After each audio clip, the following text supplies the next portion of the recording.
नमस्कार मंडळी, 22 सप्टेंबरपासून शारदीय नवरात्रीला सुरुवात होणार आहे। नवरात्रीच्या 9 दिवस दुर्गा देवीच्या 9 रूपांची पूजा केली जाते। 9 नैवेद्य, 9 माळी तसेच घटस्थापना या गोष्टींना जितकं महत्त्व दिलं जातं तितकंच महत्त्व नवरात्रीमध्ये अखंड दिव्याला दिले जाते। नवरात्रीचे 9 दिवस आपण अखंड दिवा लावत असतो।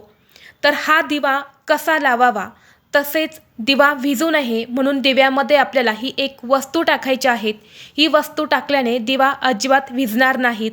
तसेच अखंड दिवा लावताना कोणत्या नियमांचं पालन करावं याबद्दलची संपूर्ण माहिती एका व्हिडिओद्वारे मी तुमच्यासोबत शेअर केलेली आहे। तो व्हिडिओ पाहण्यासाठी या व्हिडिओखाली जो छोटा त्रिकोण दिसत आहे त्या त्रिकोणावरती क्लिक करा, म्हणजे अखंड दिव्याची संपूर्ण माहिती तुमच्यापर्यंत येईल।